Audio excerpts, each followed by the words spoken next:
और तात्पर्य में जो बताया गया है प्रभुपाद जी ने, भगवान कपिल, है ना? और कौन है भगवान कपिल? कौन है? आप सब लोग जानते हैं कि कर्दम ऋषि और देवहूति के पुत्र हैं भगवान कपिल। भगवान कपिल क्या है? भगवान का ही एक अंश अवतार है, यानी कि जो 25 अवतार हैं भगवान के, जो कृष्ण भगवान के, उनमें एक अवतार कहलाता है भगवान कपिल। और इन्होंने जो सृष्टि में कर्दम मुनि को ब्रह्मा जी ने कहा था कि आप जाके, भगवान की इच्छा है कि आप सृष्टि में सृष्टि का विस्तार करो, तो कर्दम मुनि को बताया गया। तो ब्रह्मा जी के लड़के हैं, कई ब्राह्मणों को जन्म दिया, उनमें से कर्दम मुनि भी एक हैं, ब्राह्मण ऋषि हैं। उन्होंने कहा था कि भाई आपको सृष्टि रचित करनी है, सृष्टि रचना करनी है। तो उनको लगा कि भाई सृष्टि पिताजी की आज्ञा है, सृष्टि अकेले से तो होती नहीं। तो सबसे पहले उन्होंने ब्रह्मा जी के आदेश को माना और सृष्टि को आगे बढ़ाने के लिए क्या किया कि भाई मैं कुछ इस तरीके का जीवन साथी ढूंढूं जिससे आगे सृष्टि हो सके। तो इन्होंने क्या किया कि अपना पिता की आज्ञा का पालन करने के लिए सृष्टि में जाने के पहले इन्होंने कहा कि मैं कुछ ऐसा करूं, काम कर लूं जिससे सृष्टि में प्रवेश करने के बाद उससे बाहर निकलने का रास्ता मिल जाए। क्योंकि सृष्टि जो है करना है, यानी कि माया के अंदर जाना है। और उन्होंने सबसे पहले क्या किया, उसके लिए 10,000 साल तक तपस्या करी। किन्होंने करी थी? कर्दम मुनि ने। क्योंकि गृहस्थ आश्रम में जाना है, तो गृहस्थ आश्रम में आप सब जानते हैं कि बहुत सारे झंझट होते हैं और उसको किस तरीके से निकलना चाहिए। तो सबसे पहले कर्दम मुनि जी कहाँ गए? सरस्वती नदी के किनारे पे गए और उन्होंने अपने भगवान की आराधना शुरू करी। और वो कितने समय तक करी इन्होंने, ये उनको पुराने जमानों में, सतयुग में आप सब जानते हैं कि आयु बहुत अधिक होती थी। तो उन्होंने, कर्दम मुनि जी ने 10,000 साल तक भगवान की तपस्या करी। और 10,000 साल में क्या हुआ, और अभी जो है कलयुग के जो है, अपन सपोज माने तो 10 साल मान लीजिएगा, ठीक है ना? तो 10 साल तक उन्होंने, कलयुग के समय 10 साल, 10 वर्ष तक उन्होंने, सतयुग के 10,000 साल बराबर होते हैं ऐसा बताया गया है। तो उन्होंने तपस्या करी। तपस्या में क्या मांगा था? भगवान को इस तरीके से कठोर तपस्या करी कि भगवान खुद विष्णु प्रकट हो गए उनके सामने उनकी तपस्या से। पर क्या है कि भगवान जो प्रकट हुए तो उनको इतनी खुशी हुई कि उनके आंखों से आंसू निकले, भगवान की आंसू से, खुशी के आंसू। आंसू भी दो तरह के होते हैं, एक खुशी के होते हैं और दूसरे गम के आंसू होते हैं, दुखी होने के आंसू होते हैं। तो वहां पे भगवान कैसे प्रकट हुए? शंख चक्र गदा हाथ में लेते हैं भगवान, आप जानते हैं, वो लेके वहां प्रकट हुए। तो उन्होंने कहा था कि भाई मैं तुम्हारी इससे खुश हूं जो तपस्या करी, आपको क्या चाहिए मेरे को? दुनिया की कोई वस्तु मांगना तो मांगो क्या? और माया द्वारा, जैसे भगवान कहते हैं कि भाई भगवान तो कोई भी तपस्या करता है तो वो माया के लिए कुछ चीजें मांगता है। तो इन्होंने कहा था कि भगवान को, मेरे को कुछ भी नहीं चाहिए और मेरे को तो आपकी कृपा चाहिए। और कुछ बोलने लगे उसके पहले ही उन्होंने, भगवान ने कह दिया कि मैं जानता हूं कि तुम किसके लिए तपस्या कर रहे हो, है ना? तुम्हें एक अच्छा जीवन साथी चाहिए, तुम्हारे को गृहस्थ आश्रम में प्रवेश करने के लिए एक जीवन साथी चाहिए। और वो आपको आज के 3 दिन बाद खुद जो आपके पास लेके आएंगे, आपको और जो कन्या लेके आएंगे उसके साथ आपको शादी करनी है, एक शादी करनी है। और उन्होंने कहा था, किन्होंने? भगवान ने, कि भाई आप गृहस्थ आश्रम करेंगे शुरू, तो आपको गृहस्थ आश्रम के अंदर कुछ मर्यादा रखनी होती है ना? तो उन्होंने कहा कि भाई गृहस्थ आश्रम पुराने जमानों में और अभी में बहुत फर्क होता है। क्योंकि पुराने जमाने में जो गृहस्थ आश्रम होता है वो घर के अंदर जितने भी परिवार के जितने लोग हैं सब लोग भगवान की पूजा पाठ करते थे।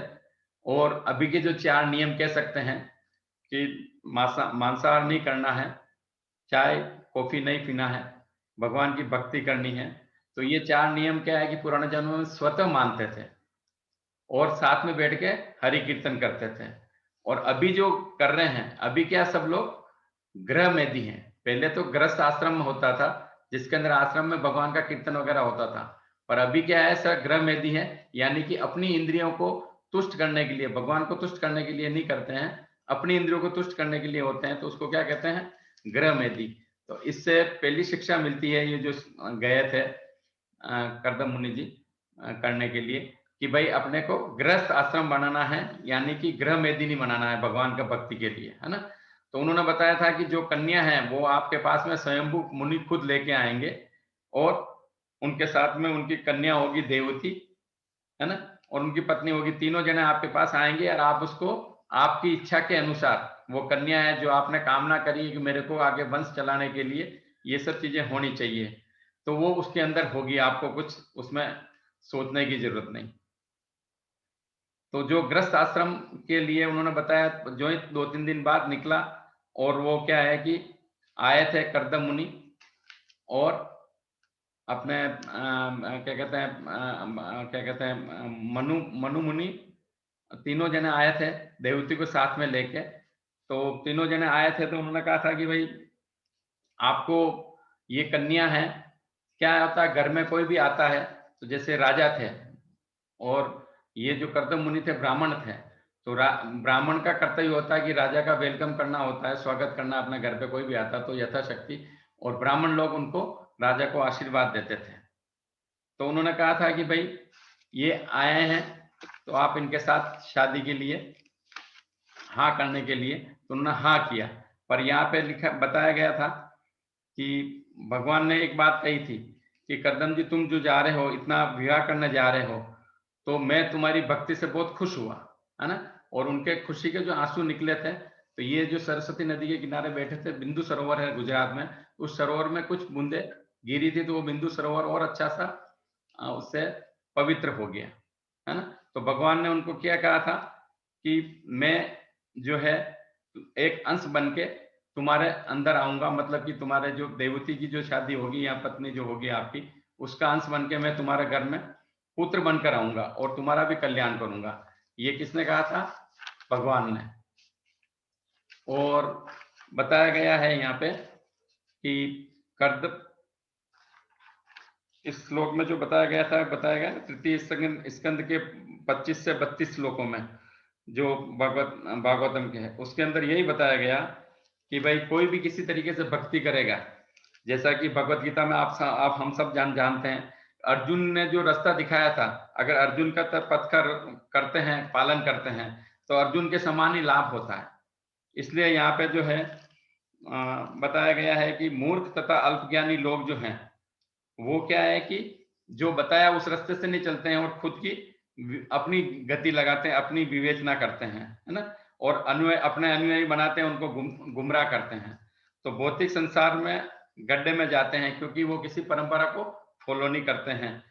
तो यदि आज कोई कृष्ण भगवान या कपिल के उपदेशों के पालन करे, तो उसको भी सर्वोपरि लाभ हो सकता है। यहाँ बताया गया कि श्री कृष्ण ने जो भागवत गीता में कहा है अर्जुन के थ्रू, उसको पालन करते हैं, या ये जो कपिल भगवान ने जो उपदेश दिए उसको फॉलो करते हैं, तो उसको पूरा लाभ हो सकता है।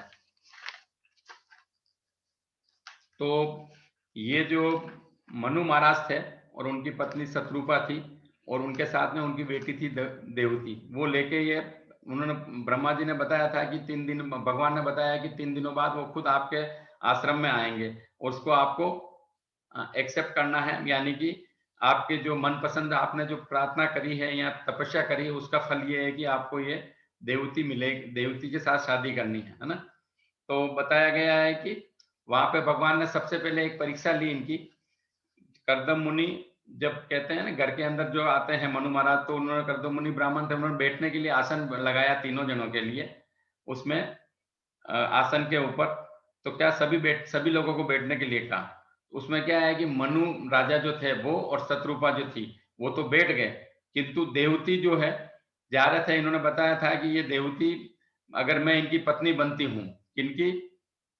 कर्दम मुनि जी की, तो ये आसन दे रही और मैं बैठूंगी, तो थोड़ा सा अपराध होगा, गलत होगा। ये पुराना जमानों में संस्कार होता था।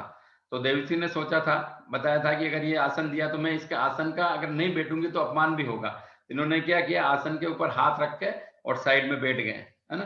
तो ये आजकल की नारियों में ऐसा संस्कार देखने को नहीं मिलता है, जो पुराने जमानों में संस्कार होता है। कहते हैं ना, घर के अंदर संस्कार दिए जाते हैं, पर संस्कार कब से शुरू होते हैं? बचपन से ही शुरू होते हैं। अगर किसी घर में धन नहीं है चलेगा, पर अगर घर में बच्चों को या घर वालों को संस्कार है तो सब चीज हो जाती है। अपने आप संस्कारों से सब चीज मिल जाती है। तो करदम जी ने सोचा कि करदम जी ने कहा ये कन्या योग्य है जो बताया था भगवान ने। तो उन्होंने कहा कि मेरी बेटी के बारे में मनु मनु ने अपने क्या कहते हैं, मनु महाराज ने कहा कि इस बेटी की मैं क्या तारीफ करूं मुंह से। तो उन्होंने कहा नहीं नहीं, करने की जरूरत नहीं है आपने, क्योंकि आपकी बेटी के बारे में स्वयं भगवान ने बताया है कि वो एक पतिव्रता है और उच्च कोटि की भक्त है। और बताते हैं कि मैंने सुना भी है ऐसा कि जो गंधर्व है विशुभ गंधर्व एक बार आपके महलों के ऊपर से होके जा रहे थे, तो उन्होंने आपकी बेटी को देखा ऊपर से। तो वो जो वाहन में बैठे हुए थे, तो वो वाहन से भी उसी के वाहन के नीचे गिर गए थे, वाहन के अंदर। तो इतनी सुंदर है आपकी बेटी, है ना। और इसका जो विवाह करने के लिए आप कह रहे हो कि भाई करना है विवाह, तो विवाह कर तो लूंगा, पर मेरी एक शर्त है। क्या शर्त है? क्योंकि मैं तो तपस्या करने के लिए आया हूँ, भगवान के पास जाने के लिए आया हूँ, पर भगवान को कैसे प्राप्त कर सकता हूँ? ग्रस्त में रह के नहीं कर पाऊंगा। तो जब कोई बच्चा अगर हो जाता है, इनको कुछ पुत्र प्राप्त हो जाएगा, उसके बाद मैं संन्यास ले लूंगा। ये उन्होंने कंडीशन पहले ही रख दी थी, पहले ही कंडीशन रख दी देवती जी के साथ में कि भाई मैं जब कोई पुत्र प्राप्त हो जाएगा तो मैं इसको संन्यास पुत्र देके अपने वापस भक्ति में लग जाऊंगा, है ना। इसी तरीके से अब देवती का जो निर्णय आया, देवती ने सोचा कि ये इतना बड़ा महापुरुष है ना, और जिन्होंने ठाकुर जी के पहले ही दर्शन कर लिए। क्या किया? जितनी 10,000 साल तक उन्होंने तपस्या करी, तो उनको ठाकुर जी ने दर्शन दिए थे, भगवान ने खुद ने दर्शन दिए थे, है ना। तो मैं इस महापुरुष से कौन शादी नहीं करना चाहेगा, इतने उच्च कोटि के हैं। तो उन्होंने कहा है कि मेरा सौभाग्य होगा कि मैं हमेशा के लिए इनको सहयोग करूंगी। और भक्ति के अंदर, जैसा आप हम सब जानते हैं कि अगर पति कितनी भी भक्ति करता है, तो उसका आधा हिस्सा अपने आप घर वालों को मिल जाता है, यानी घर वाली को मिल जाता है। तो बोला कि इतने उच्च कोटि के भक्त हैं ये, तो मैं इनको क्या है कि सेवा करूंगी।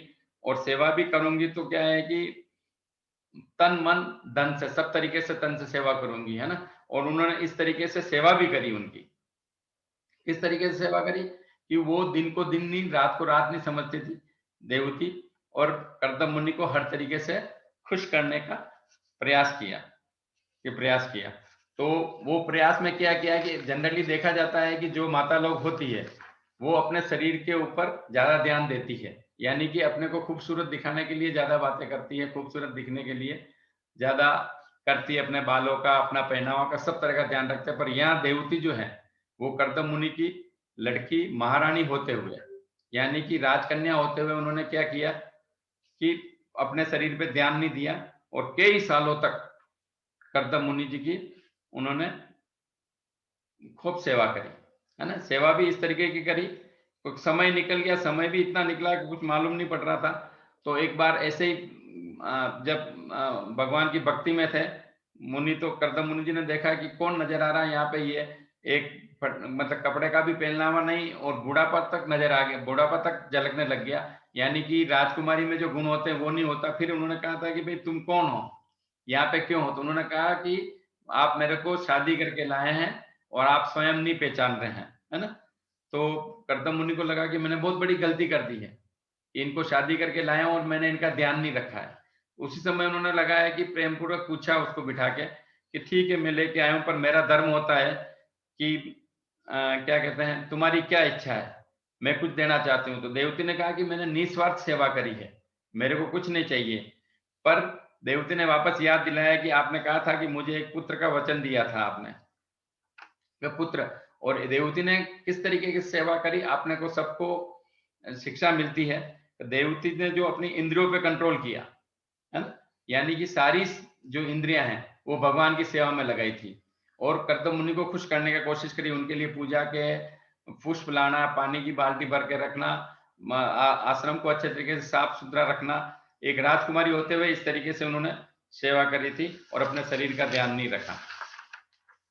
तो इससे ये शिक्षा मिलती है कि अपने को भगवान की अगर भक्ति करनी है, भगवान के पास जाना है, तो अपने को पूर्णतया से सभी इंद्रियों को भगवान की सेवा में लगाना है, तभी भगवान खुश होंगे, ठीक है ना। और जब ये चीज चल रही थी तो करदम जी को लगा कि याद आ गया कि भाई मेरे को अपनी एक ग्रस्त जीवन चलाने के लिए तुम्हारा को पुत्र भी देना होगा। तो उन्होंने कहा था कि भाई अभी जो हालत है उसमें तो ग्रस्त आश्रम नहीं चल सकता है ना? तो उन्होंने क्या किया, अपने आप को उसको बोला देवती को कि भाई तुम्हारा शरीर बहुत वीक हो गया है, कमजोर हो गया है, तुम्हारा में वो खूबसूरती नहीं रही, आप क्या करोगे, बिंदु सरोवर में स्नान करो। बिंदु सरोवर क्या है, आप सबकी इच्छा पूरी करने के लिए है, यानी कि जो मांगे वो कर सकते हैं। बिंदु सरोवर आप सब जानते हैं कि यहाँ पे गुजरात के अंदर है, सिद्धपुर के पास में है। तो वो सरोवर ऐसा है जहाँ पे कपिल भगवान प्रकट हुए हैं यहीं पे, है ना? तो ये उन्होंने सेवा कर रहे थे करदम मुनि, है ना? तो उन्होंने कहा है कि भाई तुम करो। तो जो ही वो बाहर नहा के निकली तो इधर करदम मुनि को लगा था कि भाई ये ग्रस्त है, मेरे ऊपर आई है राजकुमारी होके, तो को राजकुमारी जैसा सुख देना चाहिए। तो उन्होंने उसको अपने आप उस पानी में नहाने से नहा के आई, तो अपना मन का जो कहते हैं ना मन चलित, यानी कि मन की इच्छा से चलता है, ऐसे एक जहाज का निर्मित किया। और आज जहाज छोटा जहाज नहीं था, उड़न खटोला कह सकते हैं, पर उस समय में क्या है कि हजारों कमरों जैसा बड़ा जहाज बनाया, है ना? एक विमान बनाया जहाज के तरह जो हवा में उड़ता है और अपनी इच्छा से चलता है। और उनमें करने के लिए जब वो स्नान करने गए तो उनको क्या है कि हजारों जो है विद्याधर परियां जो है वो मिल गई थी उसके अंदर। स्नान कराया उनको, इत्र वगैरह लगाया और खूब गुलाब जल गंगा जल में इसमें स्नान कराया और खूबसूरती वापस आ गई, क्योंकि एक परी हो, राजकुमारी नहीं परी जैसी लग रही थी। उन्होंने कहा कि आप इस महल के अंदर चलो।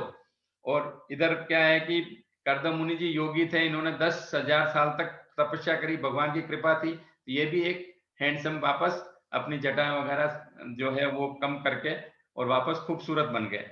तो दोनों जने जब इसके अंदर घूमे, महल के अंदर गए, महल ऐसा बना हुआ था, उसके अंदर सारी चीजें लाइव लग रही थी, यानी कि दिख रही थी कि भाई ये चीजें सारी ओरिजिनल है। और ऐसी सेवा करने के लिए उनके दास दासियां जो कहते हैं, ये जो विद्या पर कहते हैं, तो ये सब सारी सेविकाएं थी वहां पे। तो उनको उनका और कहा कि चलो अब इसके अंदर आपको कहाँ घूमने चलना है। तो अपने जो आप सबको मालूम है 7 लोग ऊपर 7 लोग नीचे हैं, 14 भुवन कहलाते हैं। 14 भुवन का उनको यात्राएं कराई। और कहते हैं कि स्वर्ग में जाते हैं तो स्वर्ग में जो वन है नंदन वन, उसमें घुमा के लेके आए। और जहाँ पे अप्सराएं और इंद्रराज स्वर्ग में जो है इंद्र होते हैं, वहां सब इंद्र राजा होते हैं, जहाँ सब चिड़िया ये जो खेलते करते हैं, उन सब नंदनवन में गए, घुमा के लाए। और इस तरीके से घुमाते घुमाते इनको कितना समय, कोई कहता है ना सुख में जब आदमी रहता है तो उसको समय का अनुभव नहीं होता। इतनी खुशी थी इन्होंने कि उनको कुछ मालूम नहीं पड़ा और 100 साल निकल गए।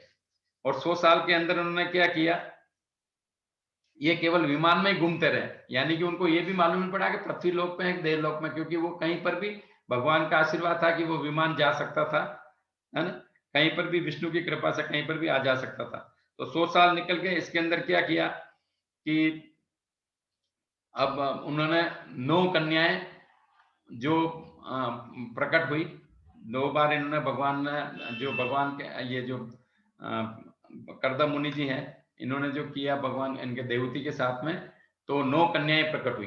पर 9 कन्याएं प्रकट हुई तो इनको लगा था कि भाई ये 9 कन्याएं जो हैं ये तो शादी होके चली जाएगी और मैं फिर वापस अकेली हो जाऊंगी। देवती जी ने सोचा तो मेरे को क्या है कि क्या करूंगे। तो उन्होंने कहा था कि मेरे को एक पुत्र चाहिए, क्योंकि आपने जो वरदान दिया था कि भगवान से प्रार्थना करी कि एक वचन दिया कि हमारे एक घर में, और उन्होंने पहले बोला था कि जब खुश हुए थे कौन, करदम मुनि से भगवान, उन्होंने कहा था कि मैं पुत्र के अंश के रूप में तुम्हारे यहाँ जन्म भी लूंगा।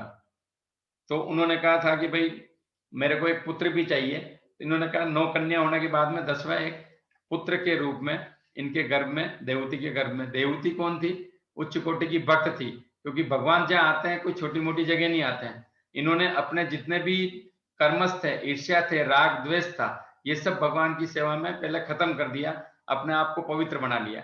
जब भगवान आते थे, कृष्ण भगवान भी आए, ठीक है ना? तो 8 जो पुत्र गए इनके बाद में, यानी कि भगवान जहाँ प्रकट होते हैं तो ये लोभ मोह मत्सर्य जो है वो नहीं रहता है, और जो स्वच्छ जगह होती वहां भगवान आते हैं।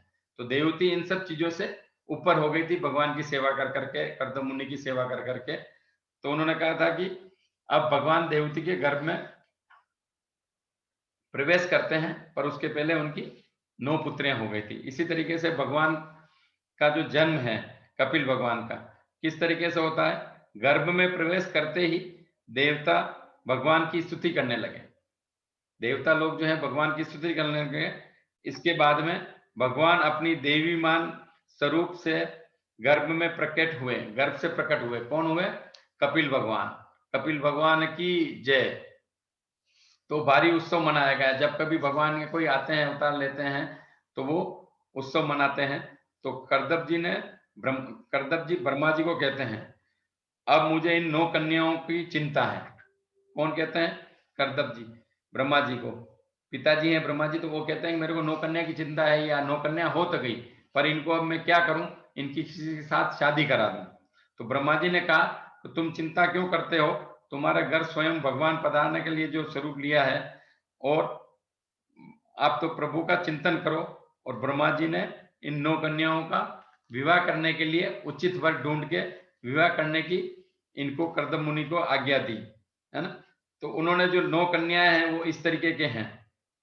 आप सब जानते हैं, जो कला का विवाह अलग अलग ऋषियों से कराया। कला का विवाह मरीचि से कराया, अनुसैया अत्रि ऋषि से कराया, विद्या का जो कराया वो अंगिरा ऋषि से कराया, इबुर का करवाया पुलस्य ऋषि से, गति का विवाह कराया पुल से, क्रिया का कराया कृतु से, और ख्याति का भृगु ऋषि से कराया, अंधिरता का जो वशिष्ठ ऋषि से कराया, और शांति का जो है अथर्व मुनि से कराया।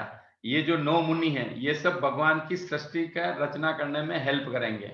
और ये सब जितने भी शादी कराई है, जो मरीचि ऋषि वगैरह जितने भी हैं, उच्च कोटि के हैं। ऐसे ही ये जो 9 कन्याएं थी, और 10वें जो है भगवान का जो रूप, भगवान का जो अंश इनके उसमें था गर्भ में।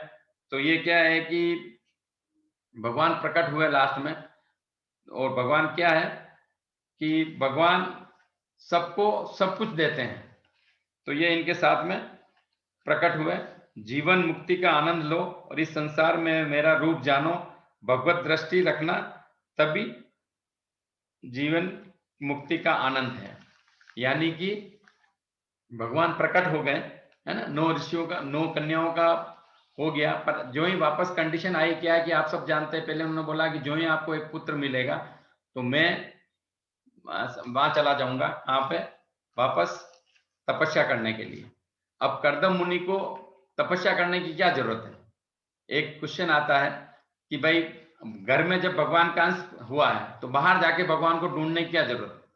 पर अपने शास्त्रों में, वेदों में लिखा हुआ है कि 4 आश्रम होते हैं, ब्रह्मचारी, है ना, गृहस्थ, है ना, सन्यास, वानप्रस्थ और सन्यास आश्रम। ये सब चीजें अपने को समझाने के लिए जो करदम मुनि सन्यास के लिए जाते हैं, क्योंकि भगवान तो खुद घर में है, पर वो जाते हैं। और फिर क्या है कि वो सन्यास के लिए चले जाते हैं। और कपिल भगवान क्या है कि अब देवती जो है, इन्होंने कहा था कि ये जो पुत्र आएगा, मतलब कपिल भगवान जो है, वो देवती को आपको मेरे लोक में लेके जाएगा, यानी कि आपको विशुद्ध भक्ति देगा, यानी कि आपको भगवान के पास कैसे जाना है उसका रास्ता बताएगा।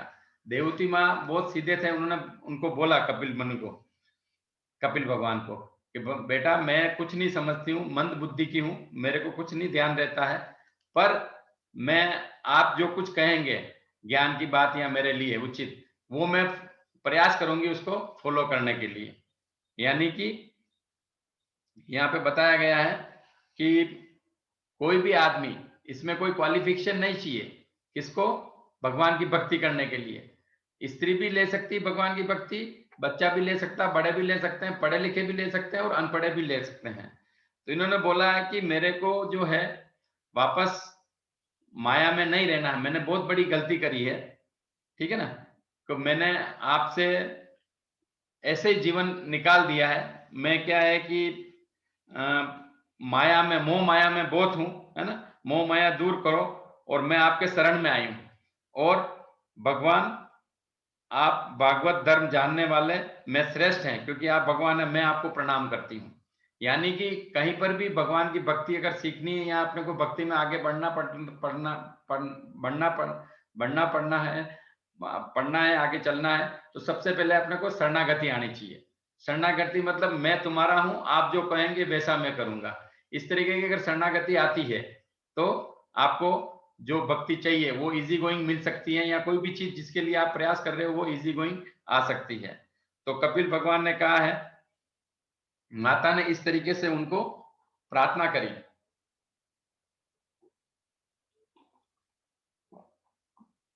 किसके लिए? वो मेरे को उपदेश दो।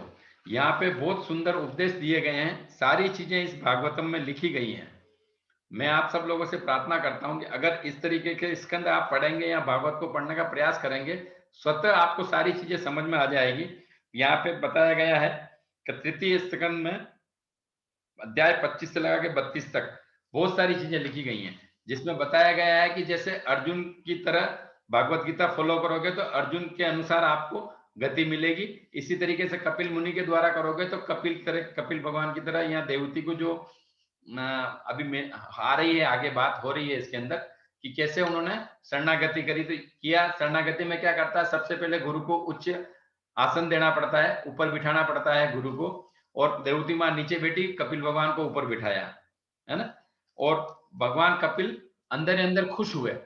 क्या है कि माँ ने मेरे को कुछ मानना है, और कुछ मान के फिर मेरे को प्रार्थना कर रही है कि मेरे को अपने को भक्ति दो और अभय ज्ञान दो।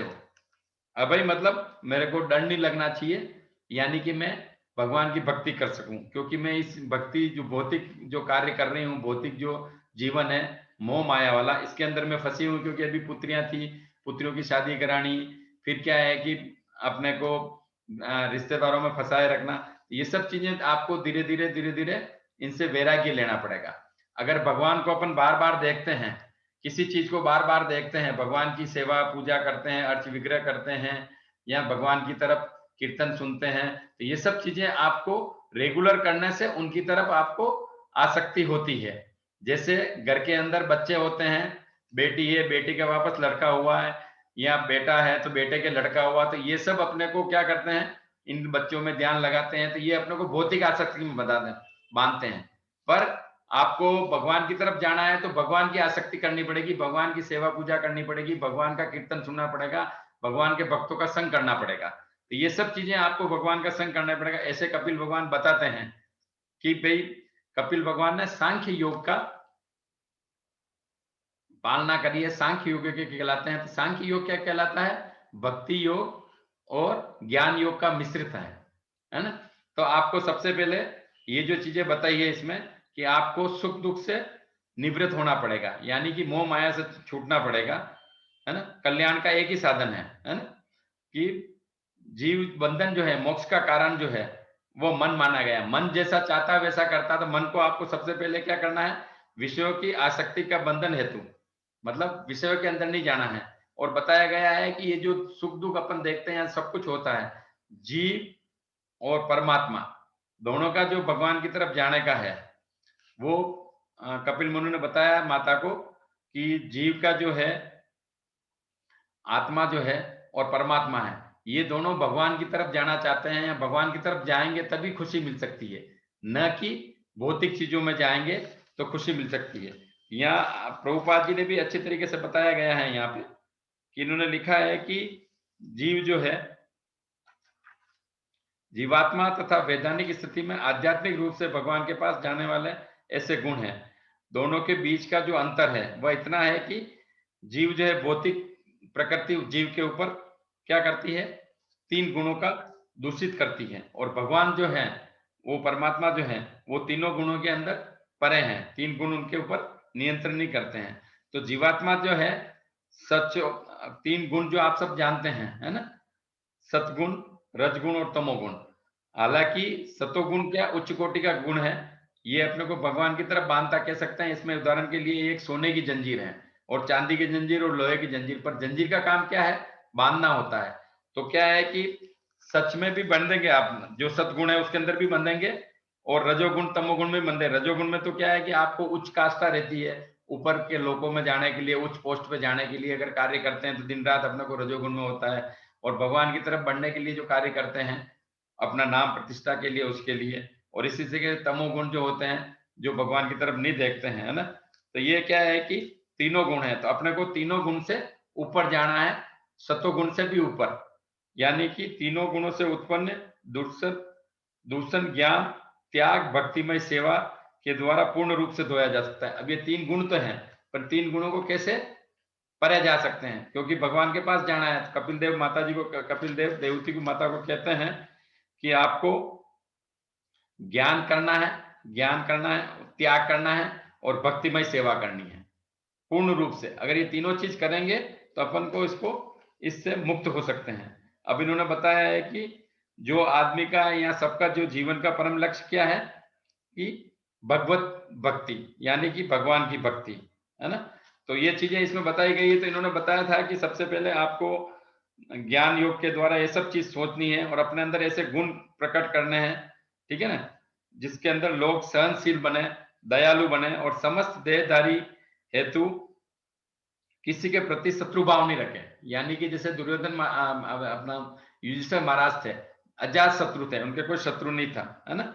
और उसी तरीके से अपना जो स्वभाव है शांत सरल और सत्संग सत्पुरुषों का, यानी कि शुद्ध भक्तों का करना है और उनके प्रति अपने को सम्मान करना है ना।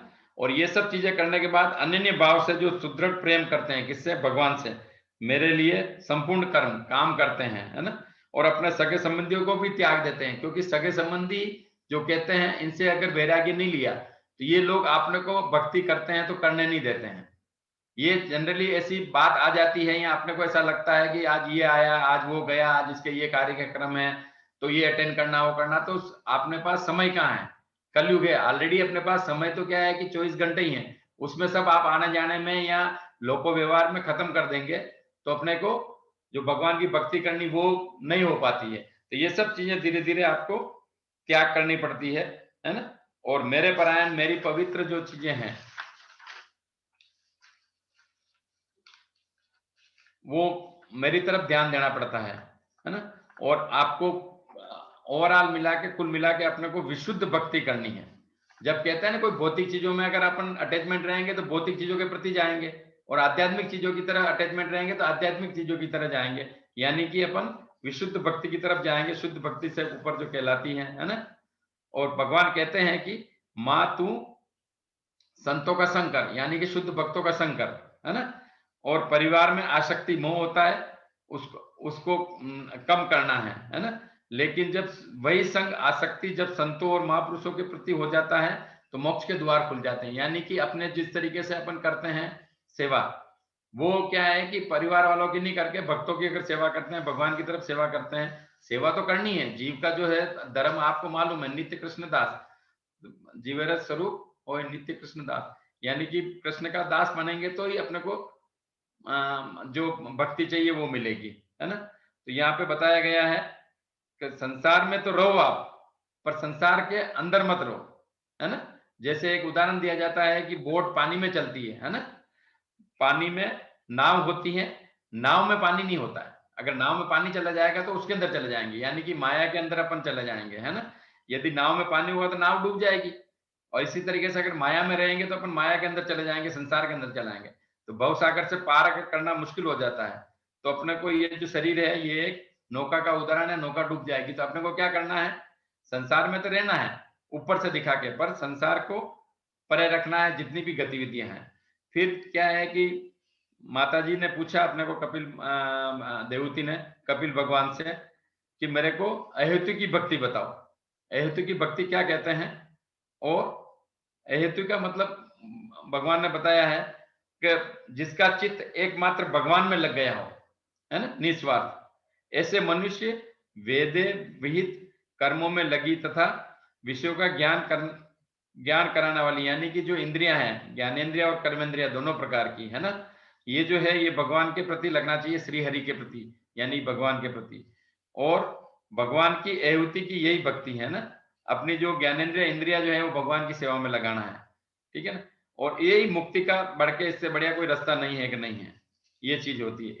इसी तरीके से आगे माता जी ने पूछा उनको कि मेरे को बताइए कि भौतिक जगत में क्या होता है, और जो शरीर से जो संबंध रखते हैं यानी कि सांसारिक अट्रैक्शन जो है वो, और जो धन इकट्ठा करते हैं, है ना? अब मैं और मेरा लेने के लिए, अपने पराये के लिए, तो मैं कैसे इन चीज़ों से मतलब छुटकारा हो सकता है और मैं भगवान की तरफ आ सकती हूँ। तो यहाँ बताया गया है, मेरे सिवा किसी का आश्रय नहीं लेना है आपको, भगवान का, और ये सब चीज़ें आपको भगवान की भक्ति में और भक्तों के संग से ही मिल सकती हैं। ठीक है ना? और बताया गया है कि कैसे भगवान, ये जो जीव है, इस दुनिया में आता है। माता देवती ने कपिल भगवान को पूछा, है ना? कि जीव किस तरीके से दुनिया में आता है ना? कैसे ये जीवन मृत्यु का आगमन होता है, इसके बारे में कुछ डिटेल में बताओ। तो भगवान कपिल ने बताया है इनको, और श्रीमद् भागवत में भी क्या गया है, हम अपन पढ़ सकते हैं। तो आपको बताया था कि जो सांख्य योग है वो ज्ञान और भक्ति योग का मिश्रण है ना? बीच में मैंने पहले बताया था। तो भक्ति कैसे करनी चाहिए, ये इन्होंने बताया। जब ज्ञान आ गया आपको ये सब चीज़ों से कि भगवान की भक्ति ही सब कुछ है, भगवान की तरफ ही जाना है। इसके लिए सिंपल उदाहरण दिया गया है कि जो योगी लोग होते हैं, जैसे ध्यान करते हैं ना, तो ध्यान कैसे करेंगे?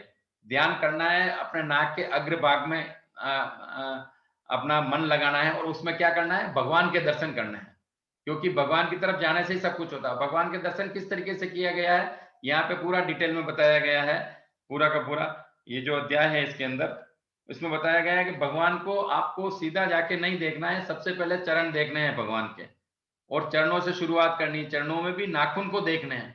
आपने देखा होगा इस्कॉन भक्त जो है, भगवान के सामने घंटों खड़े रहते हैं, मालूम नहीं पड़ता, 15 मिनट 25 मिनट आधा घंटा भगवान के सामने ही देखते रहते हैं। अब वो क्या देखते रहते हैं, ये कपिल भगवान ने बताया माँ को कि किस तरीके से भगवान को देखना चाहिए, कैसे भगवान का दर्शन करना चाहिए।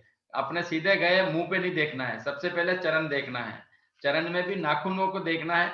नाखून के अंदर क्या है, इतनी प्रज्वलब क्या कहते हैं, एनर्जी है कि उसमें क्या है कि जो डायमंड वगैरह होता है उससे भी ज्यादा पावर होता है इसके अंदर। यानी कि चरण के दर्शन करने हैं। उसके बाद में क्या कहते हैं, भगवान के चरण के साथ साथ जंगा के दर्शन करते हैं। जंगा में इतना पावर है कि भगवान सब पावर अपने को देते हैं, अगर देखेंगे उस हिसाब से। इसी तरीके से कमर के दर्शन करने हैं, और फिर छाती के दर्शन करने होते हैं और फिर गर्दन का। जब छाती के दर्शन करते हैं, कमर के दर्शन करते हैं, तो यहाँ पे भगवान ने अलग अलग तरीके के आभूषण पहन रखे हैं। तो वो आभूषणों का भी आपको ध्यान करना है कि किससे क्या मिलता है। भगवान जो है अपने गले के अंदर वनमाला भी पहनते हैं, यानी कि फूलों की माला पहनती है जिसकी खुशबू होती है, भंवरे घूमते हैं। इसी तरीके से कौस्तुभ मणि जो भगवान को प्रिय है, भगवान के बीच में लगी रहती है गले के अंदर, वो भी होती है। इसी तरीके से इनके जो वस्त्र होते हैं, उन पे भी अपने को ध्यान देना पड़ता है कि भाई वस्त्र कैसे हैं। भगवान जैसे पीले वस्त्र ज्यादा पहनते हैं क्योंकि वो राधा रानी का प्रिय है ना? तो भगवान का एक नाम क्या है, पीताम्बर भी है ना? और इसी तरीके से जो है जंगे देखते हैं या हाथ देखते हैं भगवान के, तो हाथों से शक्ति आती है। भगवान के नाभि के दर्शन करते हैं तो उस समय अपने को ध्यान करना है कि ब्रह्मा जी नाभि से प्रकट हुए हैं, है ना? ये सब चीजें आप देखेंगे, बार बार सोचेंगे, तो भगवान के बारे में आपको भक्ति जो कैसे करते हैं, भक्ति के बारे में कैसे जाना है, और दर्शन किस तरीके से करने चाहिए। सबसे पहले आंखें हैं, जैसे भगवान की आंखें भी देखते हैं, लास्ट में जब आते हैं तो भगवान मुस्कुराते भी हैं, ये भी सोचना है। और कैसे मुस्कुराते हैं भगवान, वो भी देखना है, क्योंकि उनकी जो भ्रुकटी है आंखों की, है ना, कमल जैसे नयन है, कमल नयन में कहते हैं जैसे भगवान को। तो कमल नयन जो है वो है, और भ्रुकटी जो है वो जो है आंखें, जैसे आंखों से आपने देखा हो कोई कलाकार होते हैं वो आंखों से एक्शन करके दिखाते हैं, यानी कि वो भ्रुकटी नाचती हैं। तो ये सब चीजें अपने को एक एक अंग करके देखना है, और उसी से उतना पावर लेना है। और ये सब चीजें कहते हैं सबसे बड़ी चीज क्या है, भगवान का लास्ट में अपनी जो दृष्टि है वो भी देखना है, भगवान की हंसी भी देखनी है। क्यों देखनी है? भगवान की जो दृष्टि है, भगवान जो देखते हैं, उनकी इतनी दया है भगवान की कि वो अपने जितने भी भौतिक कष्ट होते हैं वो देखने से ही, देखने मात्र से दूर हो जाते हैं। ऐसा सोचना, और ऐसा ही होता है। क्योंकि ये, मैं जब शुरू शुरू में इस्कॉन मंदिर गया था तो मैं सोचता था कि इतनी देर दर्शन करने में क्या समय लगता है, जब मेरी दीक्षा नहीं हुई उसके पहले की बात है। तो भाई इतनी देर क्यों देखते हैं, क्या है?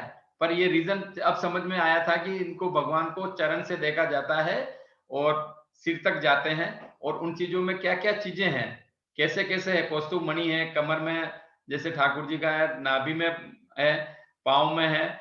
पाँव का जब दर्शन करते हैं तब अपने को देखना चाहिए कि लक्ष्मी माँ कैसे चरण दबाती थी भगवान को। ये सब चीजें दिमाग में रख के अपने को भगवान के दर्शन करने पड़ते हैं, तो अपनी जो मति है वो भगवान की तरफ जाएगी ही जाएगी। इस तरीके से दर्शन करने पड़ते हैं।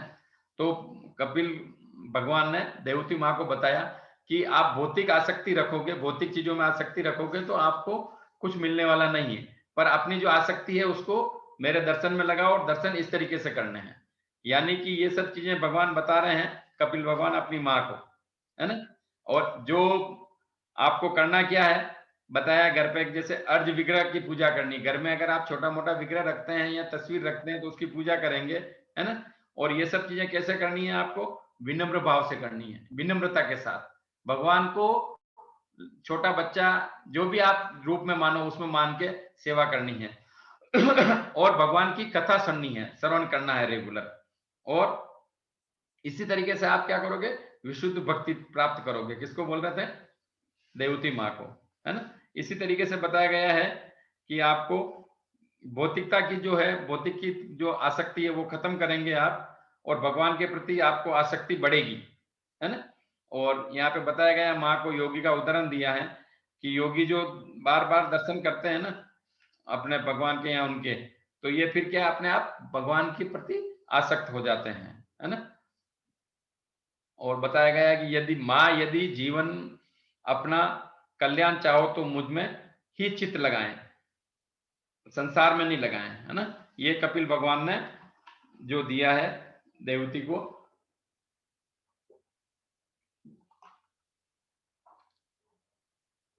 और इसी तरीके से उन्होंने बोला था कि मेरे को ये जन्म मृत्यु का जो है आवागमन के बारे में बताओ। आप सब जना जानते हैं, इसी कैंटो में आगे लिखा गया है, और समय कम है पर मैं शॉर्ट में बताता हूं कि जब बच्चे का जो जन्म होता है वो इतना कष्टकारी होता है, अगर उसकी कथा आप रियल में इस किताब में पढ़ लेते हैं तो दूसरे दिन से ही आपको आसक्ति जो है बच्चों के प्रति या परिवार के प्रति या जन्म के प्रति वो खत्म हो जाएगी। तो यहाँ बताया गया है, जब कपिल भगवान को पूछा गया उसकी मां ने कि जन्म मृत्यु के आवागमन के बारे में बताओ, है ना। तो उन्होंने बताया गया है कि किस तरीके से स्त्री पुरुष के मिलने से वीर्य जाता है, और बताते हैं कि पहले दिन जो है वो आपको पहले दिन ही ये भागवतम के तृतीय स्कंद के अंदर है, और यहाँ पे बताया गया है तृतीय स्कंद में पहले दिन ही वो जो शुक्राणु है वो उसके साथ मिलता है और 5 दिन में बुलबुले की साइज लेता है, बुलबुले जितना, है ना। और उसके बाद में फिर 8-10 दिन के अंदर वो मांस की साइज ले लेता है, एक मांस जो बोल जितना हो जाता है ना। उसके बाद में बताया गया है कि 10वीं रात्रि में बढ़ के ये एक मांस के पिंड जैसा हो जाता है, और 1 महीने के अंदर सिर का निर्माण होता है। जो कैसे जन्म मृत्यु का चक्कर है उसके बारे में तो ये है। उसके साथ में जो बताया गया है कि तीसरे माह के अंदर नाखून, अंगुलियां और ये निकलती है। चौथे माह में जो अपने क्या कहते हैं जनेंद्रिय वगैरह, नथुने वगैरह निकलते हैं। और 6 माह के अंदर जो अपने आजकल क्या है कि कहते हैं ना बच्चा होगा या बच्ची होगा, पर शास्त्रों में ये सबसे पहले दिया हुआ है, पहले ही दिया हुआ है। और ये डॉक्टर्स लोग हैं, उन्होंने कहा है कि इतना अच्छा ज्ञान जो श्रीमद् भागवतम में दिया गया है ये हमारे अंदर भी इतना डिटेल में नहीं बताया गया, जो उनको पढ़ाते हैं उसके अंदर भी। तो 6 माह के अंदर शिशु जो है पूरी तरह बन जाता है, और वो अगर राइट हैंड साइड में बढ़ता है, अगर पेट के राइट हैंड साइड में अगर होता है तो वो क्या है कि लड़का होता है, और अगर बाईं ओर होता है लेफ्ट हैंड साइड में तो वो क्या है कि मादा होता है, यानी कि फीमेल होता है। ये इसके अंदर बताया गया है।